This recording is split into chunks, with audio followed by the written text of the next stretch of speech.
Hey everybody, welcome back to another episode of Been There, Played That. My name is Brett. Hey, I'm Ben. I'm Augustin. I'm also known as Solid Pawn. You can check out my blog, Super Solid Pawn Advance. And today we're going to be talking about sequels and yearly releases. For example, Pokemon. Pokemon is a series of games that repeats itself every single time. The general gist of the series is you play as a kid who goes out to defeat like a sports league of Pokemon trainers, these wild creatures that exist in this world, and basically you capture the Pokemon to train them in an RPG style, and then you beat the gym leaders, the bosses, and then you beat a series of bosses at the end of the game, and then you win. Pokemon repeats itself and almost always doing the same progression. Like you're always starting in a new town, or you're always starting in a new region, and you find a new different kind of Pokemon, you fight new different kinds of bosses each time, but it's generally with the same kind of progression, the same style. So you're telling me this is a game about children taking tiny little animals, stuffing them inside of balls, and forcing them to fight each other until they pass out? Why, yes, dated animal abuse reference. That's exactly what I'm talking about. But they're your best friends, and they do it because they love you. Because they love And you love them too. This is the thing about Pokemon that sort of always kind of bugged me. I liked the first two series when it came out. Like, I was a huge fan of Pokemon Red and Blue. I had Blue growing up. And then when Yellow was released, my mind was blown because it's like the special edition of it's the same game, but it's made even better. And so it was like that. Like, that's a really good special edition. But it's not a sequel because it's still Red and Blue, but just a little different. Right. When they made Gold and Silver, I was super excited for those because it was a completely new region and it had almost entirely new Pokemon in it.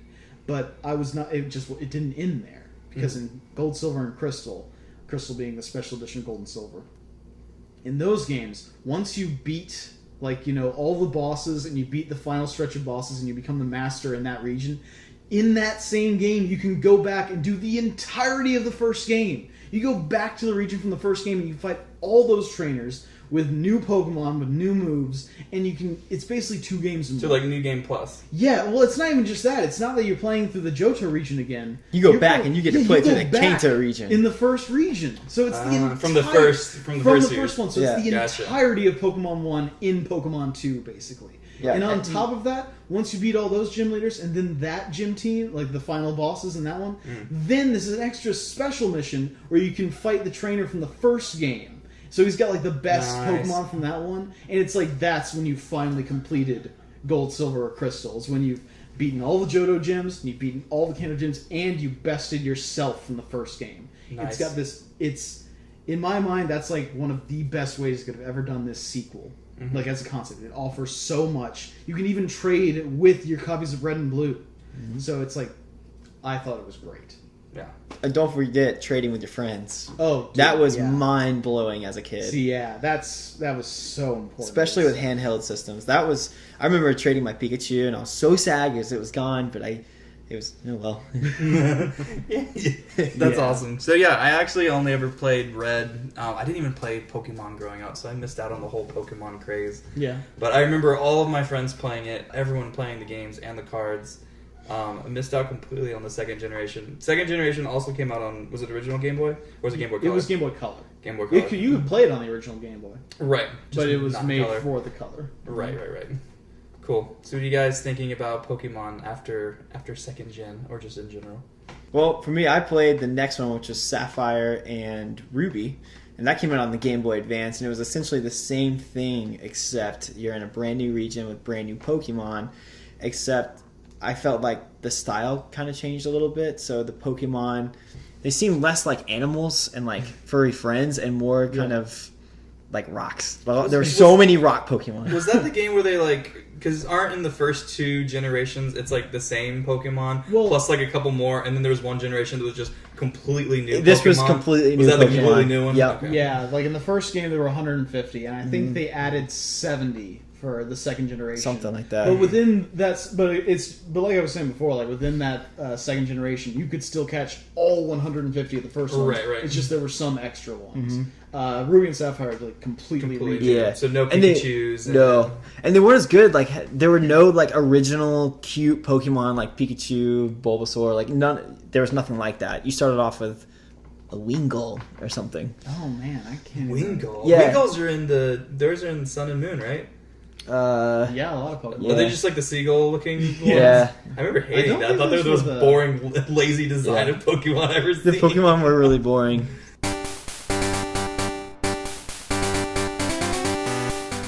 Let's see, it was Ruby and Sapphire. And Yeah. we did Fire Red and Leaf Green, which are basically just remakes of the first generation. Then, was it Diamond and Pearl, or was there... It was Diamond and Pearl, I think, and then Black and White. Yeah, and then X and Y. Didn't they do a Black and White 2? They Yeah. did. Yeah, They did so they sequels. just did the first Pokemon to get sequels. So, I didn't Yeah. even play them. I couldn't tell you a thing about them. Yeah. So for Sapphire and Ruby, did they add more like gameplay mechanics, or is it still essentially the same formula as the first? Same formula. It's generally the same for it. Now, as I understand it, You could run. honestly- Yeah. You could run. You Hey. could run. I honestly only played the first 2 generations, and I would say that after that, like, I got Ruby and Sapphire. My brothers got it, actually. Like, I was more excited for the second generation than I was for the third one. My Right. brothers got that, and they were into it, but I couldn't help but feeling like I was restarting for no particularly good reason. Right. Well, it's like with when you start up in Pokemon Red and Blue, it's like this is the first one. This is the new adventure. Right. But then when you go to Gold Silver, it's like, man, I'm up for that again. And then when you see how much more it's got to offer, it just feels excellent. And then when the third one around, I just felt like I'd seen it all before, kind of thing. Like, Right. even though it was new Pokemon, I really have to agree with Brett here that they didn't feel part of the world. So let me ask you a question then. If they had included the Pokemon from the first 2 generations and maybe like at least like hinted at the first world, like Johto or Kanto, would you have been interested in playing those games? Maybe. I don't just think that it's like having the same Pokemon is important. I think that Can you port over the ones from the first generation to the second generation? for the first 2 You generations. can, but not Right. not But for not- Ruby and not for Sapphire. 3. No. Yeah, I feel like that was a bad idea. Well, I mean, I guess they were starting went, fresh, kind well, of yeah, thing. they went up an entire, Yeah. they went up by an entire console new generation. system. Yeah, it Right. came out for the Game Boy Advance. Yeah, So I don't think it would have It might not even worked. be possible. Yeah, to do. that's what I'm thinking. Probably, yeah. Maybe that was their whole idea with that, like trying to do something new. Like, Yeah. let's not redo the same Pokemon like we've done once and twice. Let's just get rid of that and maybe be fresh. Do y'all think that was a good idea or like a daring kind of thing, or was that just a bad idea and they should have stuck to what worked? Well, I think that it's not that it's a bad idea per se. Like, you don't want anything to go stale. I Sure. think that to a certain extent, I'm not necessarily. I don't think that I'm the norm for this kind of thing because Pokemon was massively successful regardless. Oh, of yeah. that. Like it went on. Everyone loves Pokemon. Even though people like me who just kind of felt done. People who didn't play those ones Because there's always going to be kids. There's yeah, always going to be well, new kids. it's not even each just that. generation. It's like if you played the first 2 Pokemon generations, then after that, like you're like, oh, I think I've seen all of these. Then when someone else is like who never played those generations gets a Game Boy Advance, what should I get? People love Pokemon. There's a new Pokemon. I'll try that one. See that kind of thing. Right, yeah. But unlike other sequel series, like if you played Metal Gear Solid 2, but you never played Metal Gear Solid 1, you will have no idea what's going on with that story. But, it doesn't really matter if you pick up Call of Duty 2 because it's World War II from a different perspective. Like, what's not to know already. Right, exactly. It doesn't demand that you know what happened before that point. So Pokemon really benefits from being great for fresh gamers. In the Final Fantasy VII episode, you guys talked about how that game really introduced people to RPGs. Sure. I feel like Pokemon is definitely, baby's first RPG. Oh, yeah. Because Absolutely. it's so user friendly to new User players. guide to RPGs. Yeah, It was it's- probably my first one. Yeah, when I think about it. I honestly say, of course I played early Final Fantasies before that, but I was never any good at them. But Didn't know how to but do man, Pokemon, I beat Pokemon Blue when I was a kid, so that counts for something. Oh, yeah. But yeah, as a series, it was a smart move to introduce new players to this concept because again, if you had done all the exact same Pokemon again, I think 3 times is just too much. Yeah, that's pretty lame. So I do you just think kinda- the reason you didn't want to play it is because you were just kind of done at that point, but not necessarily it's like a bad game kind of Yeah, thing? I don't want to give the impression that I think the series fails just because I don't like it. I think the Right. series just got too repetitive. So it's like I played the first 2 generations, and after that, I feel like the rest of the generations are too much like those to Right. feel fresh to me. Right. Like Yeah. they add in new mechanics for training Pokemon and just weird stats you can boost. Like even the second generation introduced having your Pokemon be feeling like their emotions as an option. Mhm. Like you needed like a happy Pokemon to be to learn more moves kind of thing. You can pet your Pokemon in Sun and Moon. But yeah, as they go on, Oh, You can. Man. Oh man, felt a little weird doing that. Yeah. I can't. I couldn't. It was actually super fun. You got like a little hairbrush and just like, here, can I groom you a little I was bit? so bored, And then man. you see those stats going up, you're like, oh hell yeah. I actually really enjoyed that for the 3DS. It was super fun. Yes.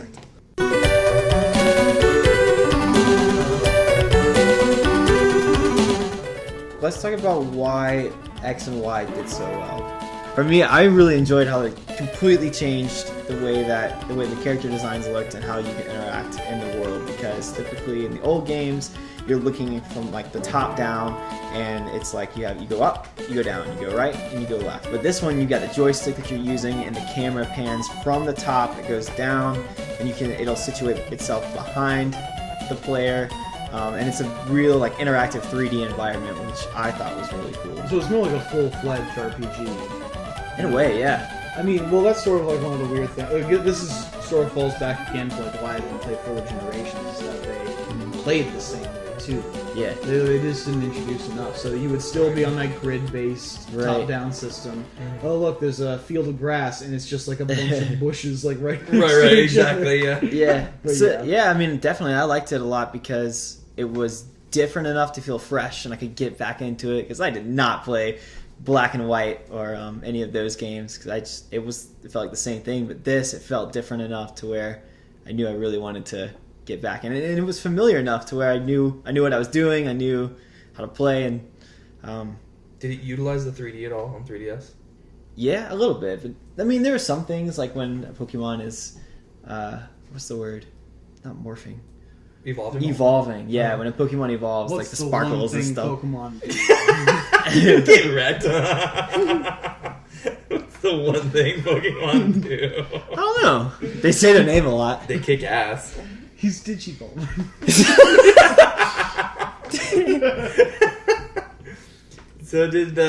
So that game wasn't top down perspective, like the camera's literally like behind you when you're like running In places. in places. Yeah, because sometimes it depends. Like depending on if you go into a different room, the camera might like follow you. It'll go from like top down to behind the character. Did that one have like a ton of new Pokemon as well? But it had older ones too. Yeah, it had like all of them.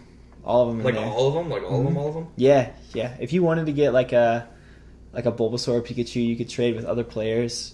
There was a lot of cool stuff in it. So they had this one mechanic where you could trade randomly. You didn't know what you were getting, but you could give away something. So I remember reading the story.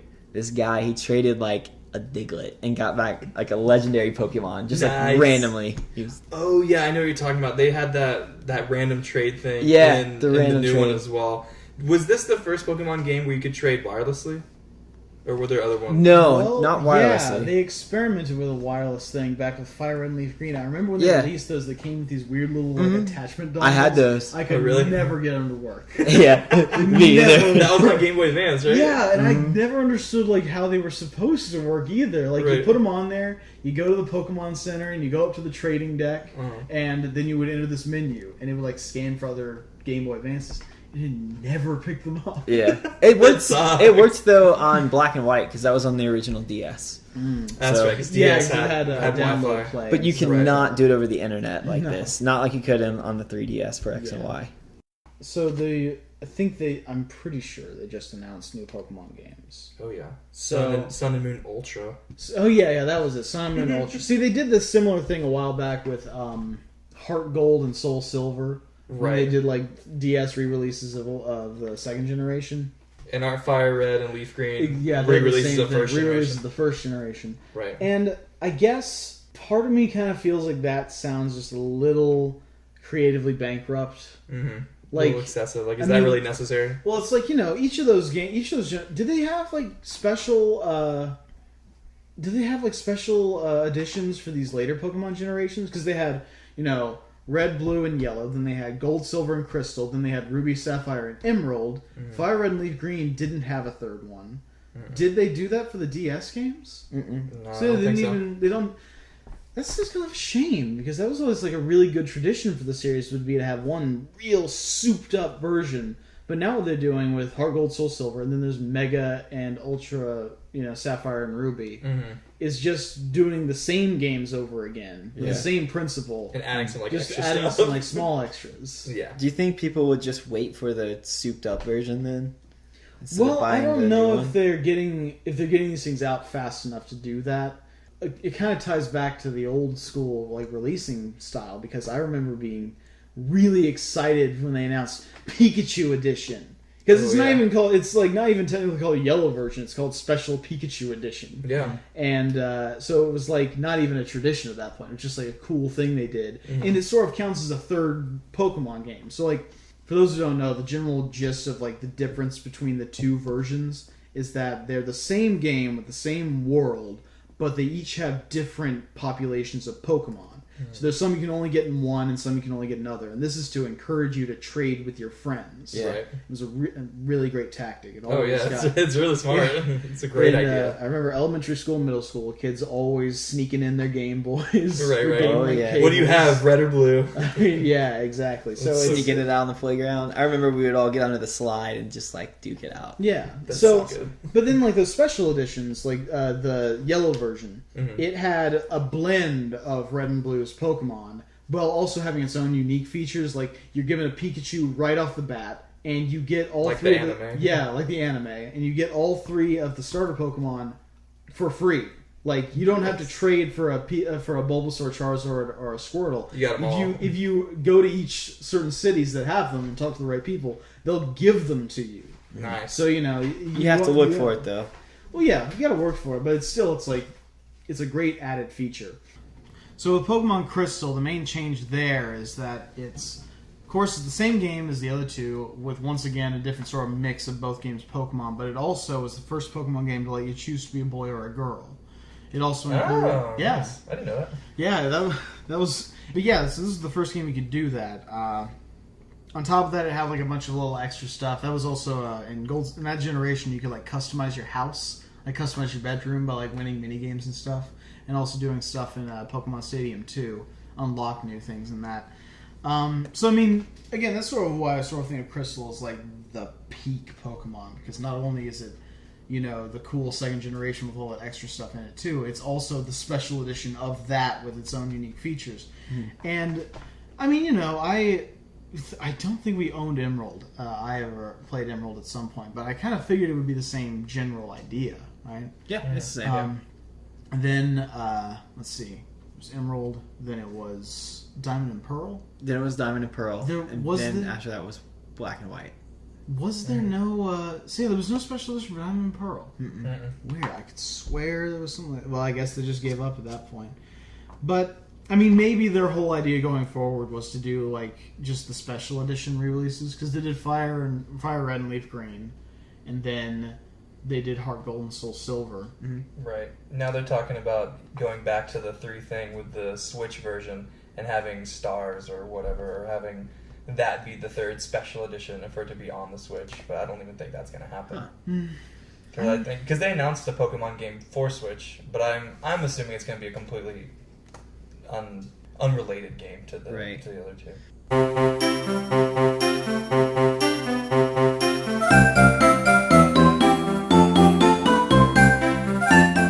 Okay, so then I got a question for both of you.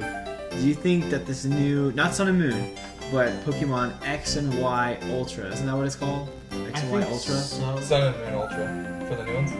I thought they were coming out with an X and Y Ultra. Oh yeah, they are, aren't they? They're releasing And something. then they're doing Sun and Moon. They're releasing something digitally.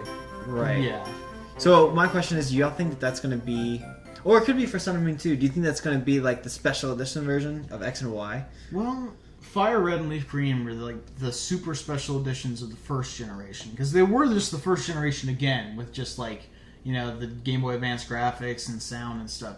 But I really felt like that was kind of a peak point of just really kind of lazy design, because you made 3 of those games for that generation, and then 2 generations later you just you did the first ones again, and then they did Diamond and Pearl, and then they just did the second generation again.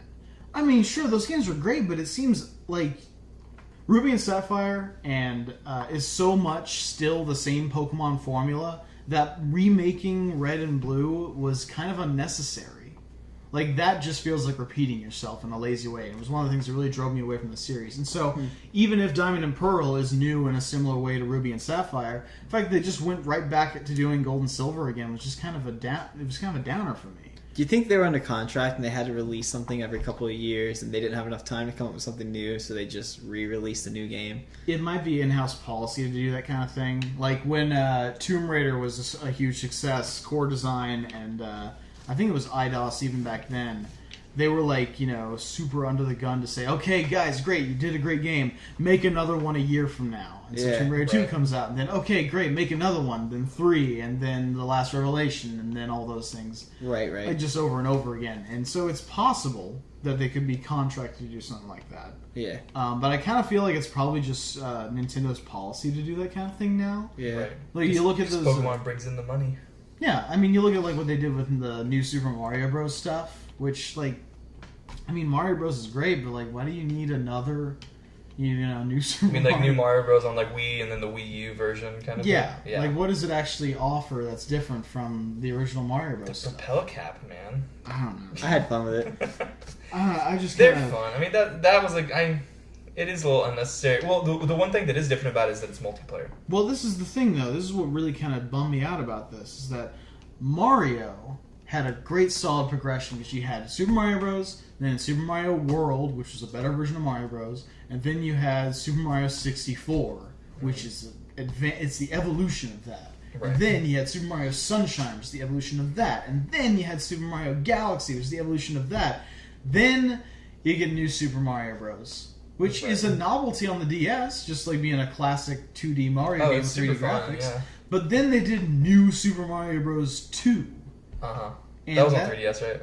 I think it was on 3DS and Wii U. No, Wii U. No, that one was just 3DS. Well, there was one. The Wii U well, got... here's the thing: is that then they got New Super Mario Bros. Wii, and then they had New Super Mario Bros. Wii U, and What was the difference between those? they like added each one was HD and one wasn't, because one was on Wii and one was on Wii U. It was not even just that; like each one offered like new small things. So New Super Mario Bros.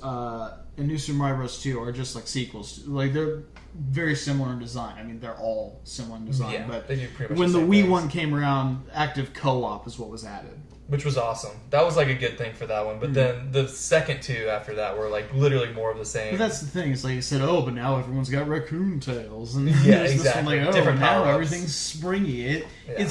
just really doesn't seem to add a lot to anything. Right. And I feel like they're just kind of doing it because it's a cash cow for them. And I feel like that's what they've done with Pokemon 2, because that one started off as a really interesting idea, and then they did a second one that was an advanced version of that, and then did a third one, which might have been like, the Return of the Jedi of that series. But then they just did it over and over and over. But is that a bad thing? I kind of feel like it is, actually. Because there's always, like I said earlier, there's always going to be kids growing up who haven't played the older ones and who won't want to go back and play on original Game Boy. But the thing is, like, then they can play the new ones. Why waste your resources remaking a Red and re-release Blue I see what you're again, saying. or remaking Heart Gold and Soul Silver again, when you could just make a new Pokemon game? Right. Like, why make Black and White 2 when Black and White isn't even that old at that point? Right, yeah. Like, I see. Because it's going to be the same kids playing, like Leaf Green that played Yellow and Red and Blue, so I guess it doesn't really make sense. Well, yeah, it's like if it had been more time, maybe. If it's a new kid, it's like, I'll just want to play the new one then, like, because I Right. have no connection to the older original ones. Why would I want to play a re-release of that same game? Yeah, and so I feel like it just kind of wastes, time, money, and resources to just rehash the old stuff. Because while you might be adding a new coat of paint to it, you're not really adding enough to separate it from the other versions. At least in my opinion. So I don't want to presume to talk for everyone here. I want to look up and see how the sales did. And that's become a really prevalent idea with games in general, is re-releasing them and remastering them. I kind of feel like it goes a little bit beyond that, because you could say, here's a pretty good example of that. So Resident Evil got 4 games in before they remade any of them. So you had 1, 2, 3, and Code Veronica. And then, when the GameCube came out, they're like, okay, we're going to get this deal with Capcom, have an awesome Resident Evil game. And they released the remake of the first game, which is so much an overhaul of that game. It changes... I mean, it keeps the core idea, but it like changes the aesthetics and changes the acting and changes the graphics. It upgrades everything. So is that considered a remake or a remaster? Well, here's the thing: is I think it's a remake because of how much they added and changed. Right. Like it's a different game, so, but different in a different way, though. They re-released Resident Evil 2, Resident Evil 3, and Code Veronica on PlayStation, Xbox, and GameCube. But they're unaltered from their original versions. They might be like the highest definition PC ports, but they didn't add new graphics. They didn't re-record the audio. See, that's a remastering. In fact, similar to our Final Fantasy discussion, I feel like Final Fantasy IV's remake is a remake because it's so different. And Final Fantasy That's VII, from the ground up. And Final Fantasy VII remade in that style would still be a remake instead of a remastering. Sure, it's just that it's not as drastic a remake as what's been proposed. Like, I feel like there's something to be offered there. Whereas with this Pokemon stuff, they might be adding some things in Heart Gold and Soul Silver and Fire Red and Leaf Green, but what they're adding, it's not enough to make up for how much is still the same.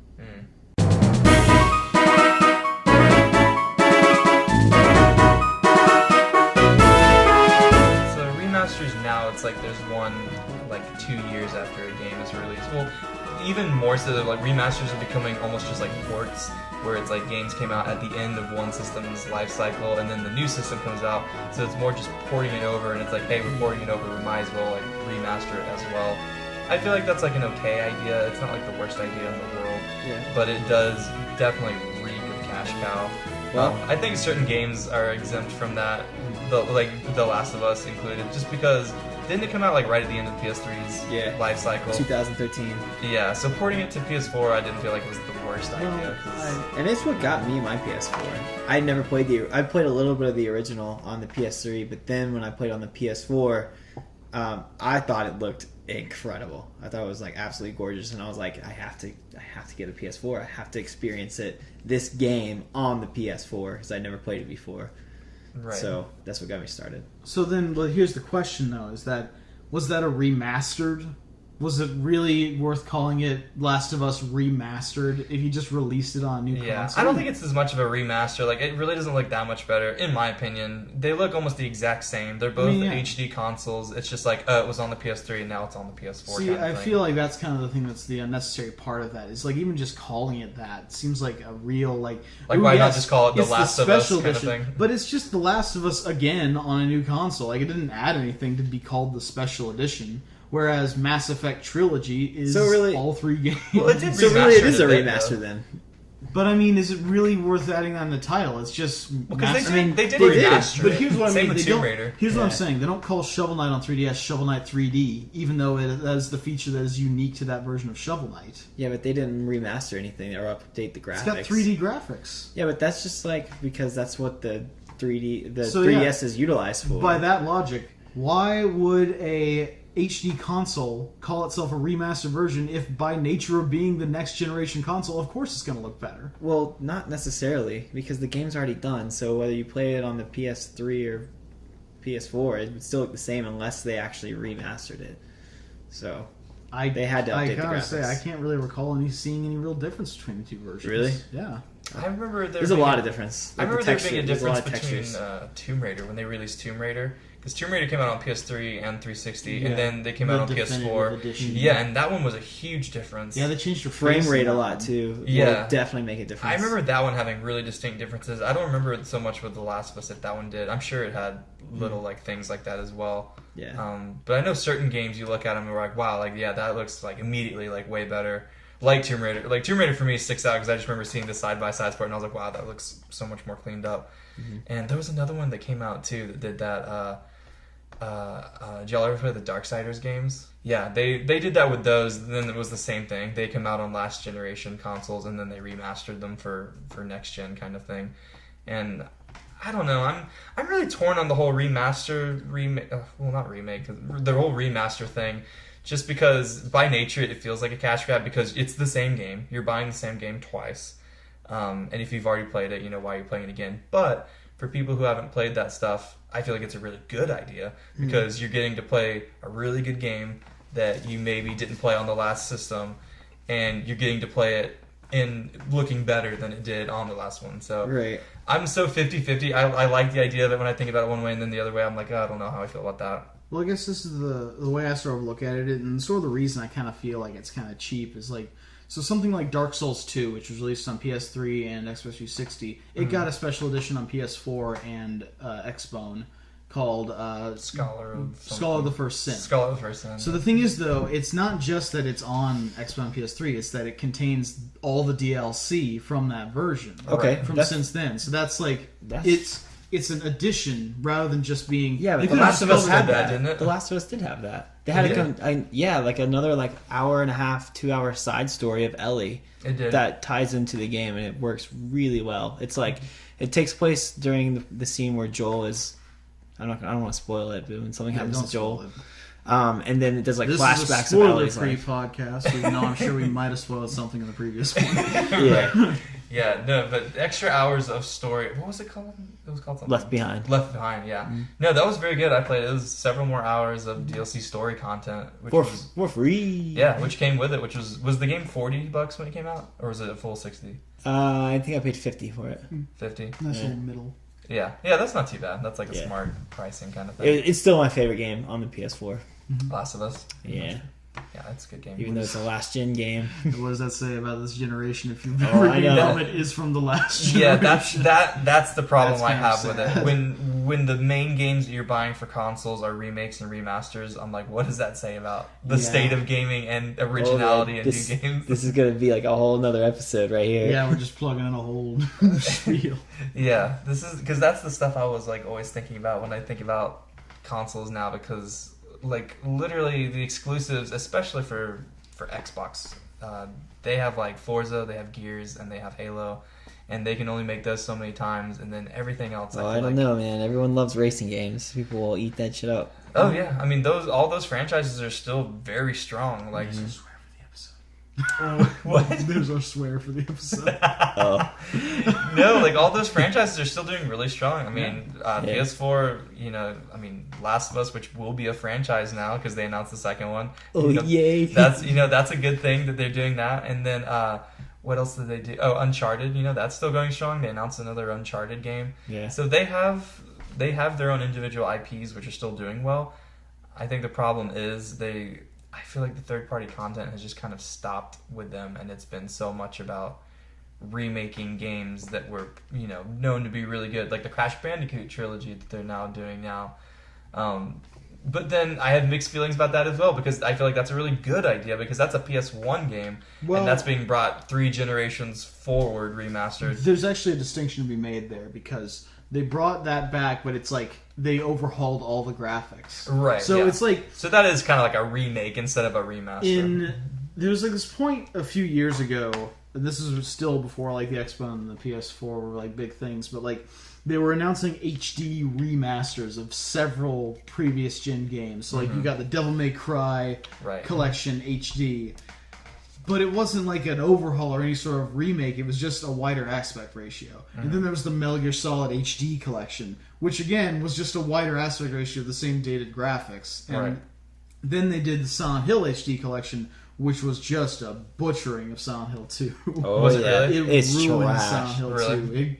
2. That's a whole other episode explaining I Silent Hill 2's would. Can we ruination. do that? Yeah, when we talk about that eventually, that would be awesome. Add it to the list. Yeah. Let's do it. Let's do this. But anyway, but like that was a period that always kind of really bugged me because, like, take Metal Gear Solid for example, when they released those games and then each of those re-releases, like Metal Gear Solid 1, then Metal Gear Solid Integral was the first game with a ton of extra missions to play with it. And then Metal Gear Solid 2 was released, and then you had the Substance Edition, which had a ton of extra missions to play with it too, and that was the Xbox version of that.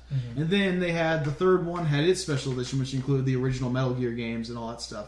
But then after that, they didn't do a special edition of the fourth game, and their later special edition was just the wider aspect ratio releases. They didn't actually improve upon the games at all. Right. And so that was something that really smacked of kind of cash grabbing, and that's sort of what I felt about Last of Us when it was announced. It's like major console seller, a game that just came out for the last console. Right, like a year ago kind of thing. I get that. It seems weird, and it's like. Now I find it funny. Actually, we talked about this a moment ago, where we were like, Pokemon was the big console seller for handhelds, but I mean, Nintendo's kind of cornered the market on that now. Oh yeah, they have PS Vita. What? Yeah. Oh no.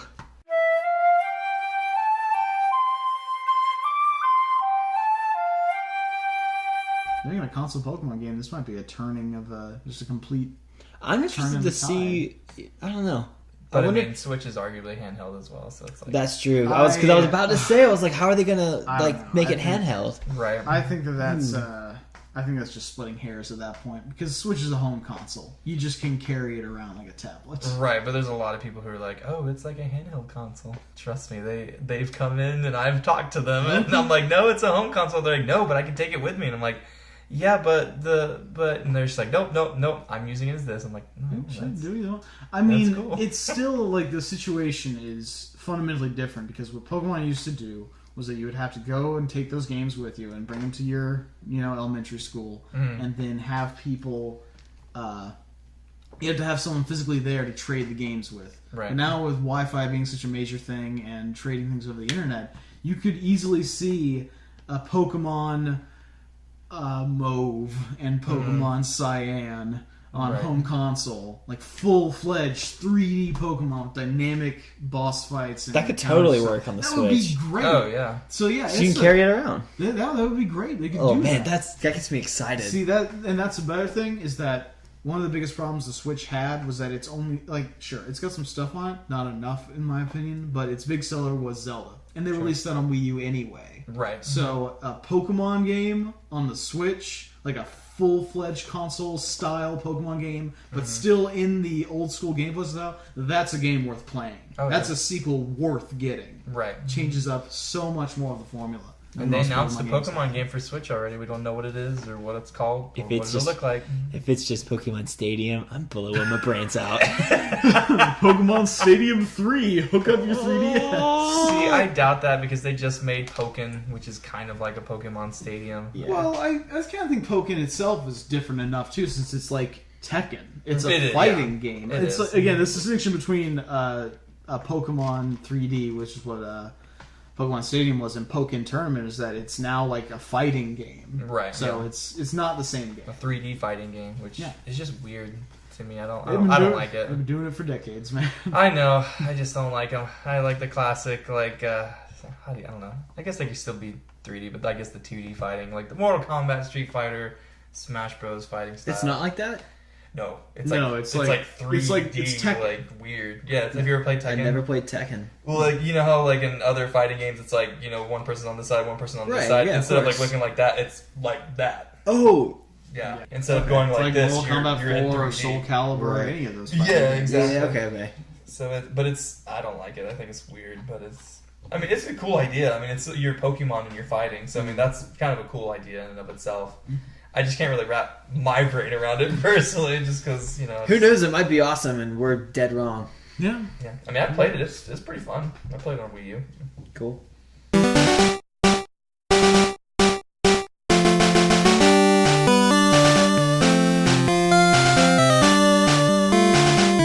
So my thoughts, Pokemon, it's going to keep going strong for forever. Pokemon is not going anywhere. They're going to keep doing new games. They're probably going to keep doing remasters. Like, who knows? I mean, they're already remastering Sun and Moon. Technically, it's Sun and Moon Ultra.